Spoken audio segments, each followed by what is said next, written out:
All right, that was our honey ham into our crock pot. We're going straight on in. I have a can of crushed pineapple for this delicious Easter Sunday treat. In addition to our crushed pineapple, I have some brown sugar, and I'm gonna go in with this entire thing of brown sugar, which is probably about maybe like a cup and a half. And what we're gonna do, I'm just gonna take my clean hands and I'm just gonna start to really get into that crushed pineapple and our brown sugar right onto our honey ham into our crock pot. We wanna make sure that it's well covered with that brown sugar and crushed pineapple. This is a classic Easter dish. I'm gonna flip her over as well and make sure that we get that nice and smothered with all of our delicious brown sugar and pineapple. Perfect. All right, and we're coming in. I have just some clover honey. I like my ham super, super sweet. So I love doing a little bit of honey. This is maybe about a 1/4 cup right on top of that honey ham. In addition to our honey, I'm also gonna go in with my maple syrup honey ham. Say that 10 times fast, wow. All of a sudden I can't speak. But yeah, we're gonna go in again with our little syrup here as well. I'm using the light syrup, but maybe about a 1/2 cup to a cup. It just really adds a beautiful little glaze. And then of course the iconic pineapple slice. And I like to keep the juice in there because like I said, like my ham super, super sweet. So I'm gonna pop on a couple of those rings, which is like an iconic ham. If you know what I'm talking about, it has the pineapple rings. And of course it has the maraschino cherries. I can just find this in my local grocery store and I just like to pop them right into those little pineapple rings. This is how I used to eat ham as a kid. It is super easy and perfect for spring and for Easter.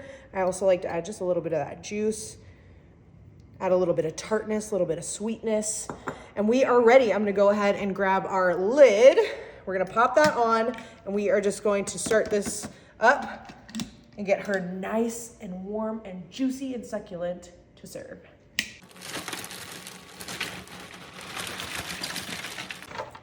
All right, that was 1 bag of our hearts of romaine into our large to-go container.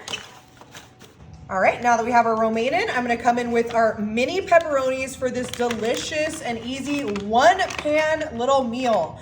I love using those mini pepperonis. They are so delicious and they're quite inexpensive.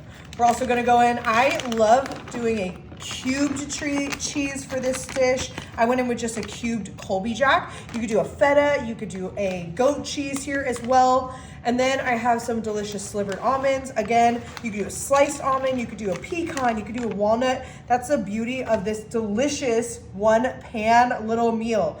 I have 1 small red onion that I finely diced. You could also do a green onion here. You could do a chive. And then of course, one of my favorite ingredients to use, I love a good olive. So I have some black olives. You could do a green olive, a Kalamata olive. Again, the possibilities are endless.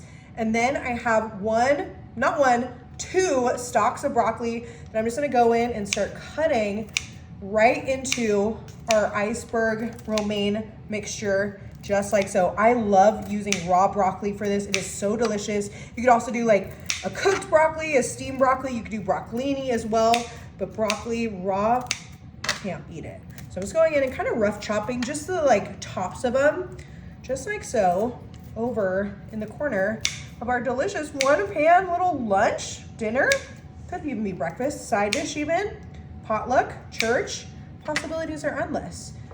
I'm just going in just like so. Perfect.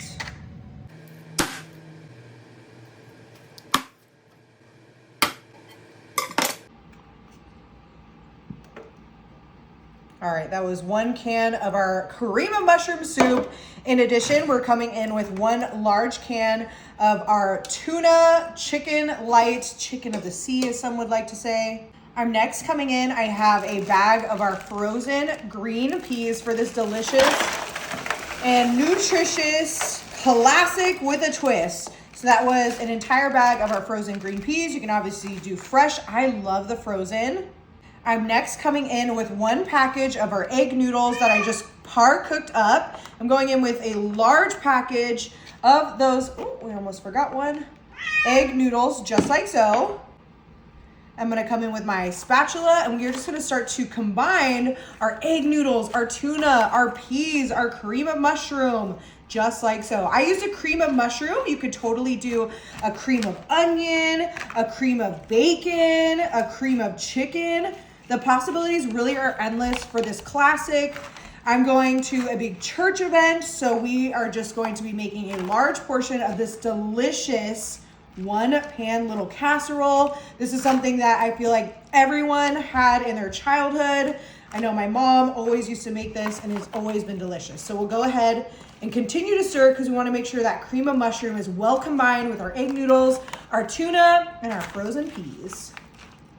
Now that we have that all well compacted into our casserole dish, we need something to top off this delicious casserole. I have just kind of like fake Ritz. They're just the Smart and Vinyl version. So I'm gonna go in and I'm just gonna smash those Ritz right on top of this delicious casserole, just like so. You could even do just like a plain like Lay's chip. You could do a Dorito. You could do a breadcrumb. You could do a fried onion. But I love that buttery kind of saltiness that a Ritz cracker provides. And it's just gonna brown up super nicely because they are kind of buttered. So we'll go ahead and get this covered. We'll probably use maybe 2 or 3 of those sleeves from our Ritz crackers. All right, now that we have this beautifully covered with our Ritz, we wanna make sure that we support from the bottom before going into our 350-degree oven. We're gonna go for about 30, maybe 35, just to get those nice and crispy.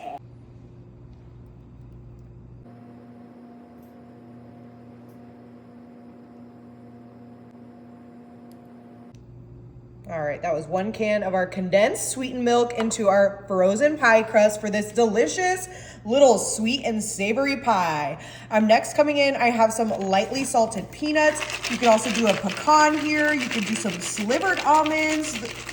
The possibilities are endless. I went with about a half a cup of those lightly salted peanuts right into our frozen pie crust. In addition, I have some white chocolate chips. You could also do a milk chocolate, a dark chocolate, but I'm kind of just going with some classic flavors for this delicious pie. Now we're gonna be coming in with our salty little element here. I have these mini twists, so I'm gonna grab a handful of those mini twists. And what we're gonna do is I'm just gonna go in and just kind of break them up. Not totally grind them down, but just so that we get some nice texture for this delicious sweet and salty treat. In addition, I have some graham cracker crumbs. Obviously, you could just crumb your own graham crackers, but this is such a convenient little item that they sell in the baking aisle of your local grocery store. I went in with maybe about 1/3 cup. And then, of course, we have to go in with some sweetened coconut flakes. I know coconut isn't everybody's favorite, but I love coconut in this recipe. Like I said, it gives great texture and it's very, very delicious. All right, and then we're gonna go in. I have half a stick of melted butter. It did kind of explode a little bit in the microwave, so maybe it's about 1/3 stick of melted butter. But now that we have all of that into our frozen pie crust, I'm just gonna go in with my spatula and we are just gonna start to combine all of that delicious sweet and saltiness into our frozen pie crust. I did a deep dish frozen pie crust. You could obviously make your own pie crust. The possibilities really are endless for this easy little sweet and salty pie. So we'll go ahead and get this nice and mixed up before moving on to our next step. All right, now that we have that all nice and compacted into our deep dish frozen pie crust, ready to place this in the oven. I'm gonna go 30 minutes at 325. Oh my goodness, our Easter honey glazed, no, honey pineapple glazed ham. Oh, look at how beautiful she is. This smells so amazing. I feel like it's just gonna be like pull apart. Our tomatoes, our pineapples have like a little roasty on them. This is how I want to do Easter. All right, our moment of truth. I'm thinking we can get her out with our little bear claws. I have my little display plate. Moment of truth. I'm gonna kind of dig in.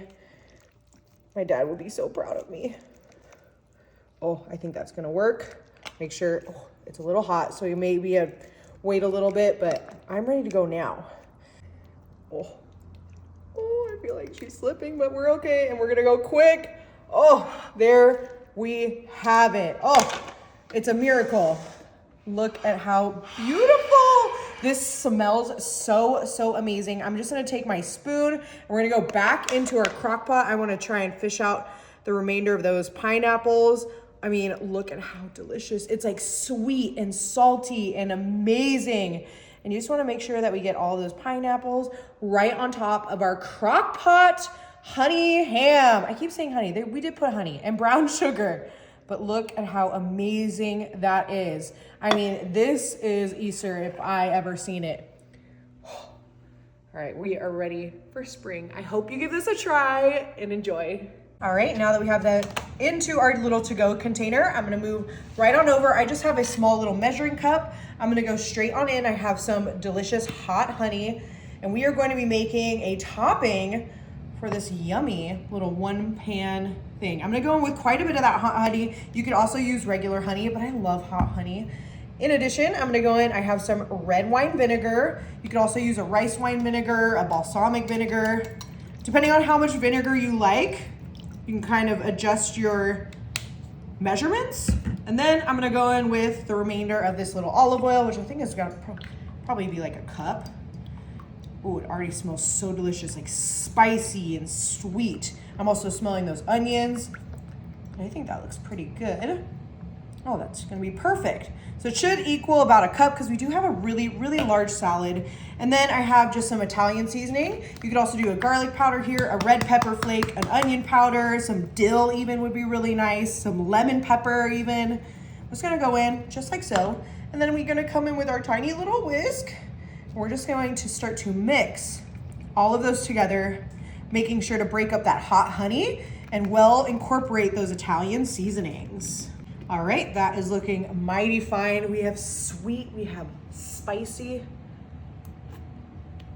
Oh, absolutely perfect. All right, we're ready. I'm gonna go right on over all of our delicious ingredients. We have our cheese, our mini pepperonis, our slivered on almonds, our diced onions, of course that raw broccoli, black olives, and then of course our little romaine. You could double the dressing recipe. You could cut any of these ingredients in half. You can intertwine any of them as well. Any nut, any meat, any cheese. That's the beauty of these great little chopped salads. I'm gonna go in and we're just gonna start to well combine all of that. Look at those onions, that cheese, that mini pepperoni. I'm just making sure to be mindful we don't drop any onions or olives for the dogs, but just kind of going in and giving that some love and really getting everything nice and well combined before digging into this monster. Oh my goodness, my mouth is absolutely watering. This looks incredible. Look at all those toppings, our little mini pepperonis, our almonds. We have that raw broccoli, olives. I mean, I don't think you can name a better salad than this. All right, great as a side dish, great as a main, absolutely incredible. You gotta give it a try.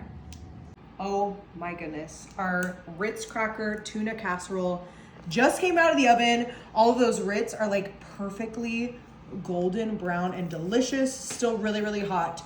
But I'm gonna come in, I have just my little ladle. Oh, I mean, look at how delicious. You can see all those peas, our egg noodles, our tuna, and of course that Ritz cracker little topping. If this isn't the best tuna casserole, I don't know what is. Oh, my mouth is absolutely watering. I love all the Ritz, so I try and get extra Ritz for my serving. Oh, I mean, tuna casserole. If you haven't had it, you've got to give this a try. Cheers. Let me start off by saying this smells absolutely amazing. I did let it cool down just so it could kind of firm up, but look at the pretzels, the peanuts. This is the best pie. It's like sweet, salty. I am the worst at cutting pies. We all know this. We're gonna give it a go. That crust is like golden brown too. And I want a pretty big piece. You wanna make sure we cut into the crust. Don't judge the pie cutting skills. I forewarned everyone. Oh, look at how delicious. All that condensed milk, that coconut. I mean, that looks absolutely amazing. I'm gonna go right in on my plate. Oh, my mouth is absolutely watering. That looks so tasty. Get a little bit of that crust. And then of course, we're gonna go in with some Reddi-wip, because what's a pie without some Reddi-wip? Oh, my mouth is absolutely watering. Oh, pretzels, peanuts, coconut, white chocolate chips. I mean, what else could you want with a pie? Make sure you get a little bit of everything. Oh my goodness. Sweet, salty, doughy, delicious. You gotta give this a try.